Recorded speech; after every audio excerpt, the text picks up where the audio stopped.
नमस्कार, स्वागत है आपका। मैं हूं आपके साथ अनामिका पांडे। देश भर में जन्माष्टमी 26 अगस्त को मनाई जा रही है। हालांकि हर साल हम देखते हैं कि 2 दिन जन्माष्टमी मनाई जाती है, लेकिन इस बार 1 दिन ही जन्माष्टमी मनाई जा रही है। कैसे पूजा की जाए, किस मुहूर्त में पूजा की जाए, क्या विधि विधान होना चाहिए पूजा का, ये जानने के लिए मेरे साथ इस वक्त मौजूद हैं आचार्य राज मिश्रा जी। आचार्य, स्वागत है आपका।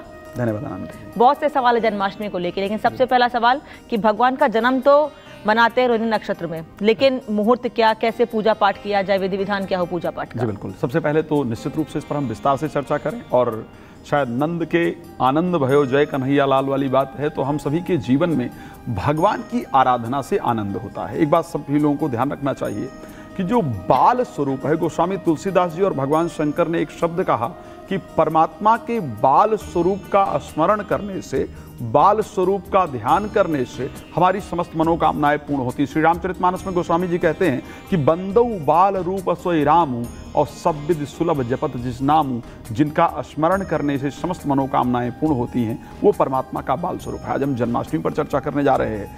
शायद पूरा विश्व, पहले तो सनातन धर्म के सभी लोग, भारतवर्ष के सभी लोग भगवान कृष्ण की आराधना श्रद्धा से करते थे, और आज विदेशों के अंतर्गत भी भगवान कृष्ण की बड़ी धूम रहती है, बड़ी श्रद्धा से उनकी आराधना की जाती है और जन्माष्टमी को मनाया जाता है। हम चाहेंगे कि इस कार्यक्रम को हम लोग स्टार्ट करें, और कार्यक्रम को श्रवण करने मात्र से आपके जीवन में एक सुंदर फल आपको प्राप्त हो, भगवान की कृपा प्राप्त हो, भगवान कृष्ण की कृपा प्राप्त हो।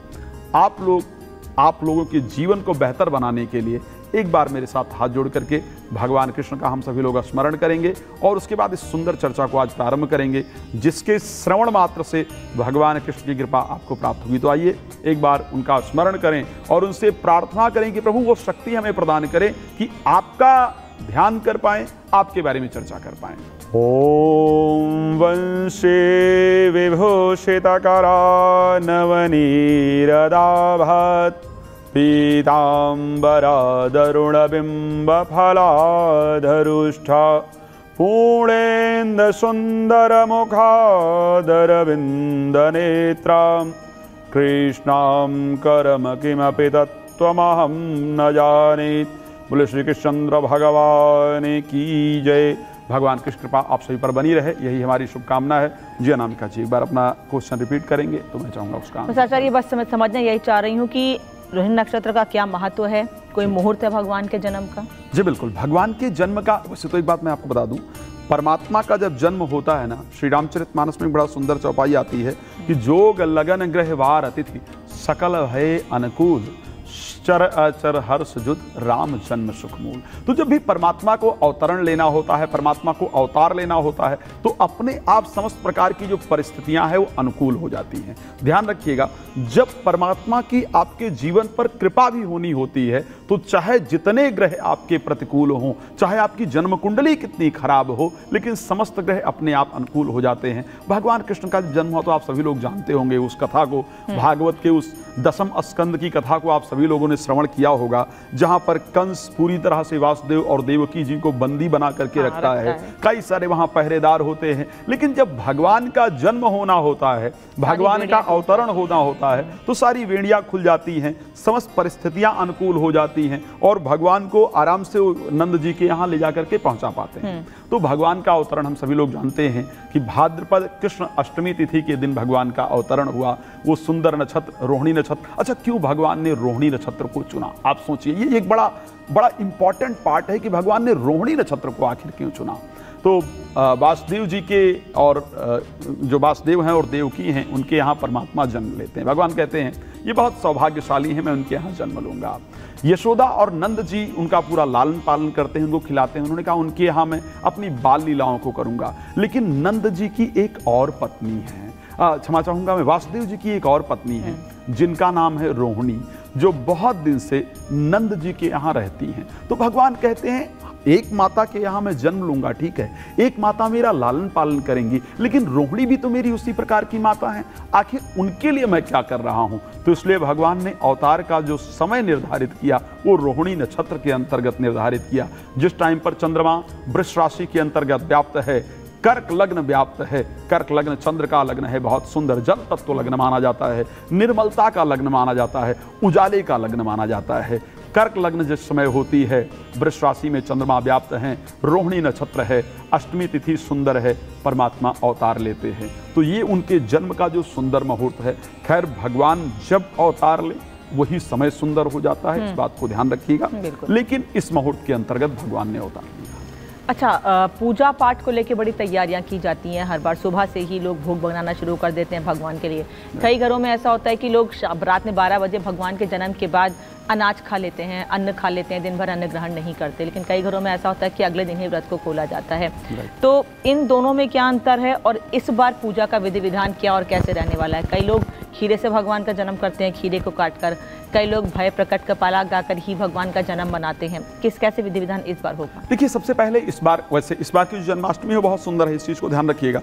शायद मुझे लगता है कि अगर हम थोड़ा निर्धारण करें 20-25 वर्ष पीछे तक जाएं तो इस प्रकार का मुहूर्त नहीं हुआ है। आप सभी लोगों ने देखा है कि किस प्रकार होता है। कभी अष्टमी तिथि नहीं होती है, कभी रोहिणी नक्षत्र नहीं होता है, कभी जन्माष्टमी आज है तो आधी जगह कल मनाई जा रही है। जनरली ये हमारे यहाँ होता रहा है। ये एक पंचांग की पूरी प्रक्रिया है। क्यों ऐसा होता है उस पर हम कोई चर्चा कर सकते हैं। लेकिन ये इस प्रकार इस बार का जो समय हो रहा है वहाँ रोहिणी नक्षत्र भी प्राप्त हो रहा है। सोमवार का दिन, ऐसा शास्त्रोक्त नियम है, कई जगह ऐसा वर्णन मिलता है कि भगवान के जन्म का 2 दिवस प्राप्त होता है। सोमवार कई जगह प्राप्त होता है और कई जगह पर बुधवार प्राप्त होता है। तो सोमवार का दिवस जो वास्तविकता में भगवान के जन्म का दिवस है वो इस बार मिलने जा रहा है। चंद्रमा अपनी उच्चस्थ परिस्थिति के अंतर्गत इस बार होंगे, ये बड़ा सुंदर होगा। रोहिणी नक्षत्र अपने आप में होगा। और सबसे बड़ी बात आप सोचिए, भगवान का जिस दिन जन्म होगा उस दिन 3:55 यानी 26 तारीख को 3:55 से सर्वार्थ सिद्धि योग, समस्त सिद्धियों को देने वाला जो योग है वो भी अपने आप में व्याप्त रहेगा। यानी इस बार जो पूजा पाठ ध्यान आराधना जो किया जाएगा वो परमात्मा से सीधे अपने आप को कनेक्ट कर सके, इस प्रकार का योग होगा।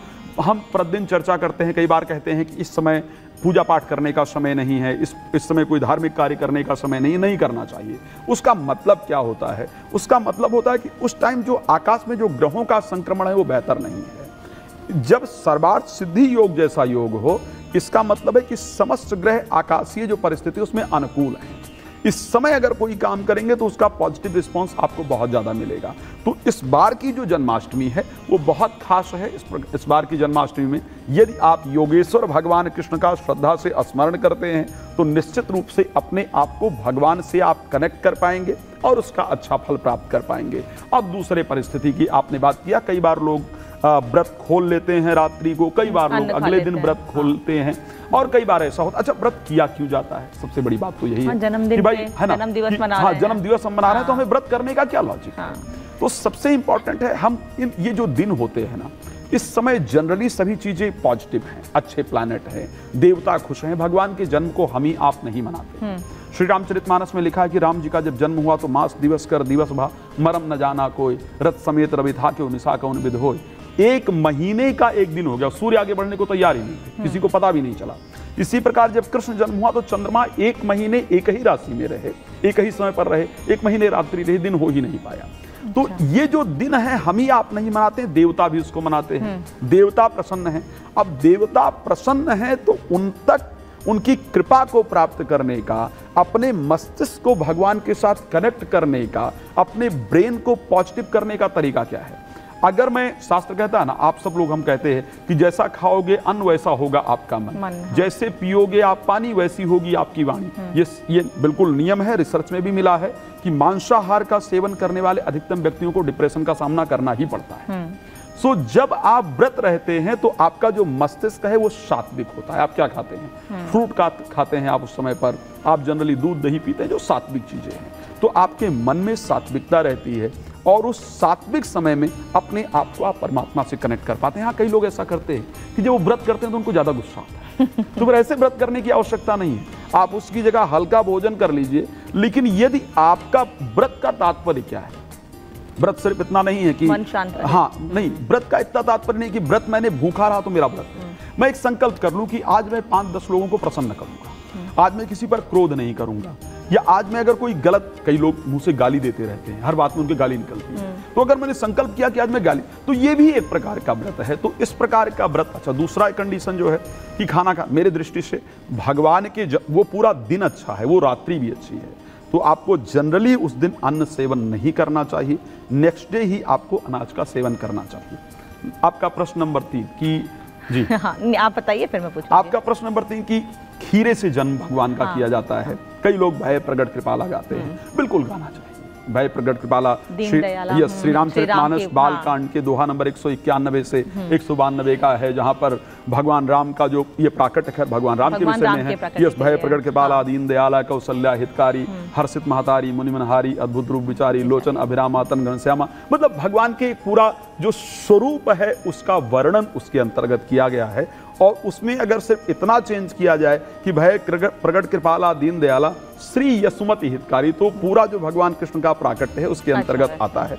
तो निश्चित रूप से उसको अगर गा सकते हैं तो उसको जरूर आपको गाना चाहिए श्रद्धापूर्वक बैठ करके। केला सबसे शुद्ध माना गया है, गर्भस्थ परिस्थिति का प्रतीक माना गया है, तो हम प्रतिवर्ष भगवान को उसके अंतर्गत 11:30 बजे रात्रि को उसके अंदर रखा हो जाता है, और उसके बाद मोली ऊपर से लपेट दिया जाता है। फिर जब 12 बजे का खीरा सॉरी क्षमा चाहूंगा, मैंने केला कह दिया था शायद, तो उसके अंदर डाल करके फिर उसको खोला जाए 12 बजे पूरी, और फिर दूध से, दही से, शहद से, गंगा जल से और घृत से, पंचामृत से भगवान का स्नान कराया जाए। स्नान कराने के बाद फिर उनको वस्त्र इत्यादि पहना करके सुंदर आसन पर बिठाया जाए, तुलसी दल इत्यादि अर्पण किया जाए, और अर्पण करने के बाद इस स्तुति को श्रद्धापूर्वक गाया जाए। और उसके बाद एक बड़ा सुंदर आप सब लोग गाते हैं, श्री कृष्ण गोविंद हरे मुरारी हे नाथ नारायण वासुदेवा। तो श्रद्धा पूर्वक इसका स्मरण करते हुए और जो भी आप प्रार्थना भगवान से करना चाहें श्रद्धा से करें तो आपकी कामना पूर्ण होती है। अच्छा, हर बार हम देखते थे आचार्य की 2 जन्माष्टमी होती थी, एक गृहस्थों की होती थी, एक ऋषियों की होती थी। इस बार एक ही जन्माष्टमी है, तो इन दोनों में क्या अंतर था और इस बार एक होने का क्या मतलब है, या ये पूछूं कि हर बार 2 होने का क्या कारण था? देखिए, गृहस्थ और अस्मार्त का 2 तरीका है। कामना पूर्ति, देखो जो अस्मार्त है ना, वो निराकार ब्रह्म का स्मरण करता है, वो निराकार ब्रह्म का ध्यान करता है। आपने सुखदेव जी के बारे में सुना होगा, सुखदेव जी वेदव्यास जिन्होंने भागवत वाक्य में राजा परीक्षित जी को सुनाया था, वो एक समय बैठ करके निराकार ब्रह्म का स्मरण करते हैं, वो साकार ब्रह्म का स्मरण नहीं करते हैं।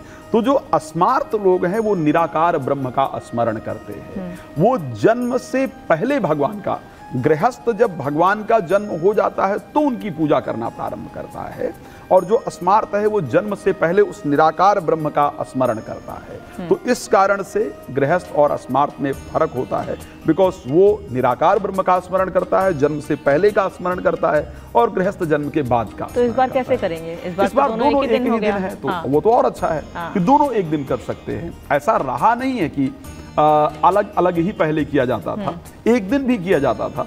जब तिथियों के अंदर थोड़ा डिफरेंस होता है कि कोई तिथि रात्रि के अंतर्गत पड़ रही है, कोई उदया तिथि में, तो गृहस्थ जनरली उदया तिथि को ग्रहण करना चाहिए गृहस्थ को।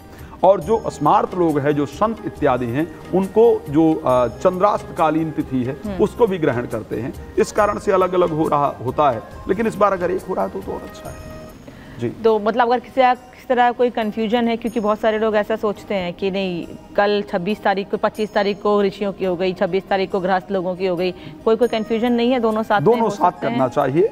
और वो होता है अलग अलग, तब उसका कंफ्यूजन होता है। दोनों एक साथ मना सकते हैं, इसमें कोई 2 राय नहीं है, उससे कोई दोष नहीं है, दोनों एक 26 तारीख को ही करना चाहिए। तो आचार्य राज मिश्रा ने हमें बताया कि किस तरह से इस जन्माष्टमी पर पूजा करनी है, भगवान की अर्चना करनी है, और अगर व्रत नहीं रख सकते हैं, यानी कि अगर अन्न केवल त्याग सकते हैं, मन को शुद्ध नहीं रख सकते हैं, तो व्रत ना करें, भगवान की आराधना कर लें सच्चे मन से, उतना काफी है। लेकिन जन्माष्टमी अगर मना रहे हैं तो वो पूरे विधि विधान से मनाएं। और अगर आप खीरे को काटकर भगवान का जन्म मनाते हैं या किसी और तरीके से भगवान का जन्म मनाते हैं, ये अपनी अपनी मान्यता है, लोग अपने तरीके से भगवान का जन्म मनाते हैं, लेकिन विधि विधान से पूजा पाठ करें, ये बहुत जरूरी है। आचार्य, बहुत बहुत धन्यवाद समय देने के लिए।